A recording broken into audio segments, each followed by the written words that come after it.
जब जब रे जाना मारे ले गोरखी गजब रे।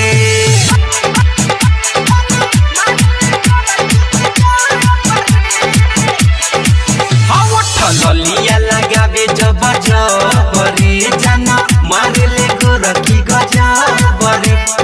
ललिया लगावे जब जब रे जाना मारे ले गोरखी गजब रे।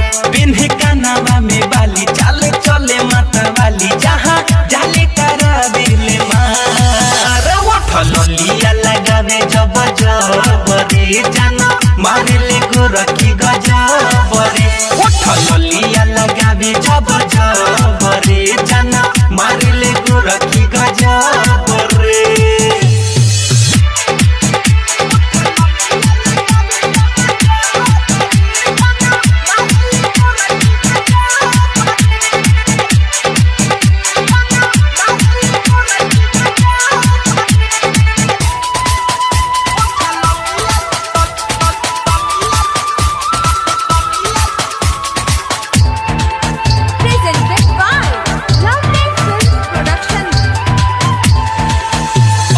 फैशन बायसन की देख के पागल भइल बानी हम। अरे उड़ल बा नैना से नींद रे जागल रही हरदम। दीवाना भइल मस्ताना भइल दिल ओकर में डूब गइल। थोड़ा हंस के हंसा के थोड़ा थोड़ा मुस्का के दिया मती उमर ले हमारे।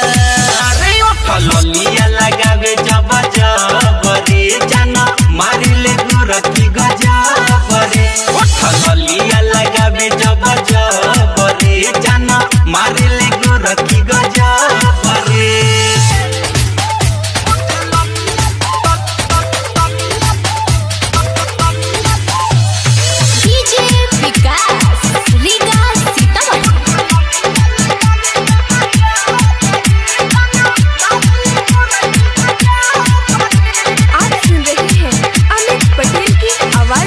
और कैसे बताई कि दिल में हमारा बसल बिया। अरे तोर लागे अमित दिवाकर से लागत फसल बिया। आँख मार गई बाबे प्यार भइल सुख चैन हमार गइल। बिया कइले उ जादू बाबे दिल पना काबू ओकर बनिला बानी तहिया। ललिया लगावे जब जब रे जाना मारे ले गोरखी गजब रे।